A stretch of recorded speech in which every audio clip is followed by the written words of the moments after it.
മാറ്റിൻ്റെ പുതിയൊരു എപ്പിസോഡിലേക്ക് എല്ലാവർക്കും സ്വാഗതം. അങ്ങനെ നമ്മളുടെ അഹങ്കാരം സഹിക്കാൻ വയ്യാതെയും ആദർശിനെയും നയനെയും എപ്പോഴും കുറ്റപ്പെടുത്തിക്കൊണ്ടൊക്കെ ഇരിക്കുന്നത് കൊണ്ട് നമ്മൾ കനകയാണെങ്കിൽ സഹികെട്ട് നവ്യെടുത്ത് നിങ്ങളും പറയാനൊക്കെ നമ്മൾ കനക തീരുമാനിച്ചു കേട്ടോ. അതുമല്ല പിന്നെ ഇവരാണെങ്കിൽ അബിയും നവ്യയോട് ചേർന്നാണെങ്കിൽ ജ്വല്ലറിക്കാർ കൂടെ നിന്ന് നമ്മൾ അനന്തപുരിക്കാർക്കാണെങ്കിൽ ഓരോ ദ്രോഹങ്ങളും ഒക്കെ ചെയ്യുന്നുണ്ടല്ലോ. അപ്പോൾ ഇതെല്ലാം കൂടെ സഹിക്കാൻ വയ്യാതെയാണെങ്കിൽ നമ്മളെ നവ്യയാണെങ്കിൽ നമ്മളെ കനക വിളിക്കുന്നുണ്ട്. വിളിച്ചിട്ടാണെങ്കിലും അവരൊരു ബീച്ചിൻ്റെ സൈഡിൽ നിന്ന് സംസാരിച്ചിട്ടാണെങ്കിലും നമ്മളെ കനകയാണെങ്കിലും നവ്യയുടെ എല്ലാ സത്യങ്ങളും തുറന്നടിച്ചൊക്കെ പറയുന്നുണ്ട്. നമ്മളെ നവ്യയാണെങ്കിൽ തിരിച്ചാണെങ്കിലും ഒന്നും പറയാനൊന്നും നവ്യക്ക് കഴിയുന്നില്ല. കാര്യം വെച്ചാൽ നമ്മളെ ദേവ്യാനിയും എല്ലാവരും നമ്മൾ അബിയെ ഇടയ്ക്കിടയ്ക്കൊന്ന് പറയുന്നുണ്ടല്ലോ. നമ്മൾ ആദർശമല്ല ചന്ദമോടെ അച്ഛനെന്നൊക്കെ പറയുന്ന സമയത്താണെങ്കിലും നമ്മൾ നവ്യയ്ക്കാണെങ്കിൽ ചെറിയ സംശയങ്ങളും കാര്യങ്ങളൊക്കെ ഉണ്ടെങ്കിലും പക്ഷെ അതൊന്നും സത്യമാവല്ലേ എന്നുള്ളൊരു പ്രാർത്ഥന നമ്മളെ നവ്യയ്ക്കുണ്ടായിരുന്നു.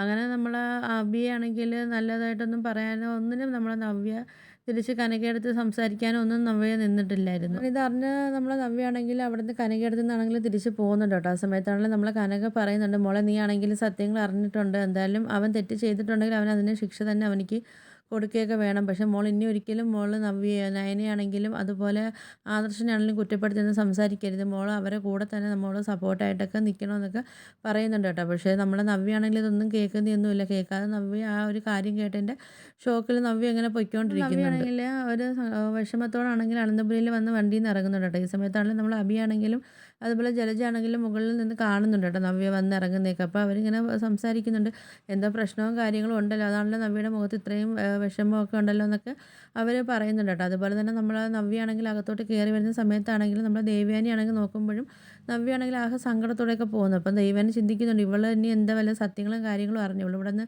അഹങ്കാരത്തോടെ അബിക്കാണെങ്കിൽ ജോലി മേടിച്ച് കൊടുക്കണമെന്നൊക്കെ പറഞ്ഞാണല്ലോ പോയത്, ഇനിയിപ്പോൾ എന്താ സംഭവം എന്നൊന്നും അറിയാൻ വയ്യല്ലോ എന്നൊക്കെ പറഞ്ഞിട്ട് നമ്മുടെ ദേവയാനിയാണെങ്കിൽ നവ്യ എന്ന് വിളിക്കുന്നുണ്ടെങ്കിലും പക്ഷേ നവ്യയാണെങ്കിൽ അതൊന്നും ശ്രദ്ധിക്കാതെ ആണെങ്കിൽ നവ്യ അങ്ങ് കയറി പോകുന്നു. നമ്മുടെ നവ്യയാണെങ്കിൽ ഇങ്ങനെ റൂമിൽ കയറിയിട്ട് ഓരോന്നൊക്കെ ഇങ്ങനെ ആലോചിച്ചൊക്കെ നിൽക്കുന്നുണ്ട് കേട്ടോ നമ്മൾ അബിയെക്കുറിച്ചൊക്കെ. ആ സമയത്താണെങ്കിൽ നമ്മൾ അബിയാണെങ്കിൽ അങ്ങോട്ട് വരുന്നുണ്ട്. വന്നിട്ടാണെങ്കിലും നമ്മൾ നവ്യ എടുത്ത് ചോദിക്കുന്നുണ്ട്, എന്തായി നവ്യ നീ പോയിട്ടാണെങ്കിൽ പെട്ടെന്ന് വന്നോ, എന്താ എൻ്റെ ജോലിക്കാരി എന്തായി, എനിക്ക് ജോലി കിട്ടിയേ പറ്റത്തുള്ളൂ, നിന്നെയും മോനെയും എനിക്ക് നല്ല പൊന്നുപോലെ നോക്കണം, അതിനെനിക്കൊരു ജോലി എനിക്ക് അത്യാവശ്യമാണെന്നൊക്കെ പറയുന്നുണ്ട് കേട്ടോ. അപ്പോഴത്തേക്കാണെങ്കിൽ അബി പറയുന്നുണ്ട്, എന്തായാലും എന്ത് ജോലി വേണമെങ്കിലും ഞാൻ ചെയ്യാൻ തയ്യാറാണ്, നിന്നെയും മോനെ എനിക്ക് പൊന്നുപോലെ നോക്കിയാൽ മതി എന്നൊക്കെ ഭയങ്കരമായിട്ട് സെൻറ്റിമെൻറ്റ്സിലൊക്കെ അടിച്ച് വിടുന്നുണ്ട്. അബി പറയുന്നുണ്ട്, എന്തായാലും എനിക്ക് നിങ്ങളെ നല്ലതുപോലെ നോക്കിയേ പറ്റത്തുള്ളൂ, അതിനെന്തായാലും ഇവിടെ നിന്നിട്ട് കാര്യമൊന്നുമില്ല, നമുക്കാണെങ്കിൽ വേറെ നല്ലൊരു ജോലി വേണം, അതിന് അമ്മയും എല്ലാവരും നമുക്ക് നല്ല സപ്പോർട്ടാണെന്നൊക്കെ പറയുന്നുണ്ട് കേട്ടോ.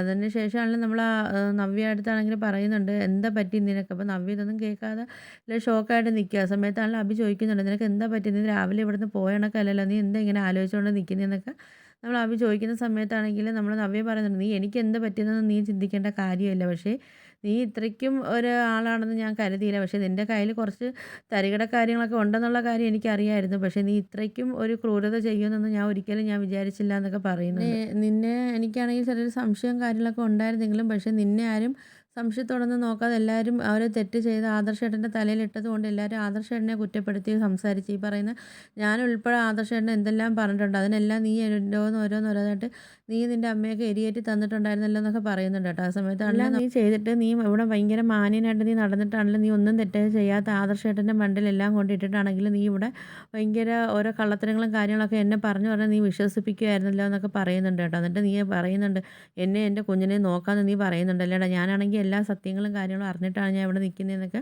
നവ്യാണെങ്കിൽ ദേഷ്യത്തോടെ പറയുന്നുണ്ട് ആ വീട്. എന്നെ എൻ്റെ കൊച്ചിനെ നോക്കാമെന്ന് പറയുന്നുണ്ടോ, ഞങ്ങളെ ഇത്രയും അധികം നീ എൻ്റെ സ്നേഹിക്കാമെന്നൊക്കെ പറയുന്നോ, ഞങ്ങൾക്ക് വേണ്ടി ജീവിക്കാമെന്ന് പറയുന്നോ എന്നൊക്കെ ചോദിക്കുന്നുണ്ട് കേട്ടോ. അങ്ങനെ എന്തെങ്കിലും കാര്യങ്ങൾ ഉണ്ടായിരുന്നെങ്കിൽ നീ ഒരിക്കലും നീ മനസ്സിലൊരു ചെറിയൊരു രീതിയിലെങ്കിലും സ്നേഹം ഉണ്ടായിരുന്നെങ്കിൽ നീ ഒരിക്കലും അനഘ എന്നൊരു പെൺകുട്ടിയെ ചതിക്കില്ലായിരുന്നു, അതൊരു കുഞ്ഞു പോലും ജനിക്കില്ലായിരുന്നു എന്നൊക്കെ പറയുന്നുണ്ട് കേട്ടോ. അപ്പോഴത്തേക്കാണെങ്കിൽ നമ്മളെ നവ്യ പറയുന്നുണ്ട്, നവ്യാണെങ്കിൽ അബിയുടെ ഉടുപ്പിന് കോളർ കയറി കുത്തി പിടിക്കുന്നുണ്ട് കേട്ടോ. പിടിച്ചിട്ട് പറയുന്നുണ്ട്, ഇന്ന് നീ കാണാൻ പോകുന്ന നവ്യ എന്ന് പറഞ്ഞാൽ ഒരു പുതിയൊരു നവ്യായിരിക്കും നീ കാണാൻ പോയത്, ഇത്രയും നാൾ നീ ഓരോ കാര്യങ്ങളും ചെയ്തിട്ട് നീ എന്നെ വിശ്വസിപ്പിക്കുകയും ഒക്കെ ചെയ്തു, അതുകൊണ്ട് ഇനി അതിൻ്റെ ശിക്ഷയും കാര്യങ്ങളൊക്കെ നീ അനുഭവിച്ചേ പറ്റത്തുള്ളൂ, ഒരു തെറ്റ് ചെയ്യാത്ത ആദർശേട്ടനെയാണ് നീ എല്ലാത്തിനകത്തും പിടിച്ചിട്ടേന്നൊക്കെ പറയുന്നുണ്ട്. നവ്യ പറയുന്നുണ്ട്, എന്തായാലും ഇനി നിനക്ക് കിട്ടാവുന്നില്ല അങ്ങേയറ്റത്തെ ശിക്ഷ നിനക്ക് ഞാൻ വാങ്ങിച്ചു തരുമെന്നൊക്കെ പറയുന്നുണ്ട്, ഇനിയാണ് നീ അനുഭവിക്കാൻ പോകുന്നതെന്നൊക്കെ പറയുന്നുണ്ട്. അതുപോലെ തന്നെ ആണെങ്കിൽ ഇതുപോലെ അച്ഛനെ ഇനി അവനിക്ക് ആവശ്യമില്ല എന്നൊക്കെ പറയുന്നുണ്ട് കേട്ടോ. ഇത്രയും ക്രൂരനും ചതിയനുമായ ഒരു അച്ഛനെ എൻ്റെ മോനിക്ക് ഇനി ആവശ്യമില്ല എന്നൊക്കെ പറയുന്നുണ്ട് നമ്മളെ നവ്യ. തന്നെ എനിക്കും ഇനി ഇങ്ങനൊരു ഭർത്താവിനെ ആവശ്യമില്ലെന്നൊക്കെ പറയുന്നുണ്ട് കേട്ടോ. ആ സമയത്താണെങ്കിൽ നമ്മൾ അഭിയാണെങ്കിൽ പറയുന്നുണ്ട്,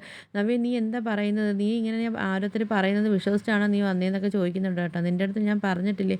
നിൻ്റെ അടുത്താണെങ്കിൽ പല കള്ളങ്ങളും ആൾക്കാർ പറഞ്ഞു തരുമെന്നൊക്കെ ഞാൻ എത്രയും വട്ടം നിൻ്റെ അടുത്ത് പറഞ്ഞതാണെന്നൊക്കെ പറയുന്നുണ്ട്. കുടുംബം ഇല്ലാതാക്കാനല്ലേ അവരൊക്കെ നോക്കത്തുള്ളൂ എന്നൊക്കെ പറയുന്നുണ്ട് കേട്ടോ. ആ സമയത്താണ് നവ്യ പറയുന്നുണ്ട്, നീ ഇനിയും ഓരോ കള്ളങ്ങൾ പറഞ്ഞ് എന്നെ വിശ്വസിപ്പിക്കാൻ നോക്കണ്ട.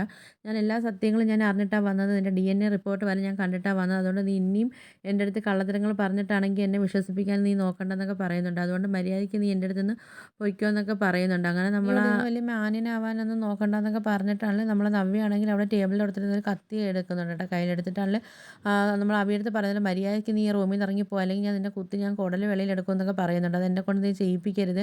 പിന്നെ നിന്നെ കൊന്നിട്ടാണെങ്കിൽ എനിക്ക് ജയിലിൽ പോയി കിടക്കാനും എനിക്ക് ഒട്ടും ആഗ്രഹം എനിക്കില്ല. എനിക്ക് എൻ്റെ മോനെ നല്ല രീതിയിൽ തന്നെ എനിക്ക് വളർത്തിയെടുക്കണമെന്നൊക്കെ പറയുന്നുണ്ട്. നിന്നെ അമ്മ വളർത്തിയെടുത്ത കണക്കുള്ള ഒരു മോനായിട്ടല്ല, നല്ല രീതിയിൽ നല്ലൊരു മോനായിട്ട് നല്ല അന്തസ്സായിട്ടുള്ളൊരു പയ്യനായിട്ട് എൻ്റെ മോനെ എനിക്ക് വളർത്തിയെടുക്കണം എന്നൊക്കെ ഉള്ള ഒരു കടുത്ത തീരുമാനമൊക്കെ നമ്മൾ നവ്യ എടുക്കുന്നുണ്ട് കേട്ടോ. അപ്പോൾ നിങ്ങൾക്ക് എൻ്റെ വീഡിയോസൊക്കെ ഇഷ്ടപ്പെടുകയാണെങ്കിൽ ഒന്ന് ലൈക്ക് ചെയ്ത് ഷെയർ ചെയ്ത് സബ്സ്ക്രൈബ് ചെയ്ത് കൊള്ള ബെല്ലൈക്കൺ എനേബിൾ ചെയ്തൊന്ന് ഹൈപ്പ് ചെയ്തൊന്ന് സപ്പോർട്ട് ചെയ്യണേ.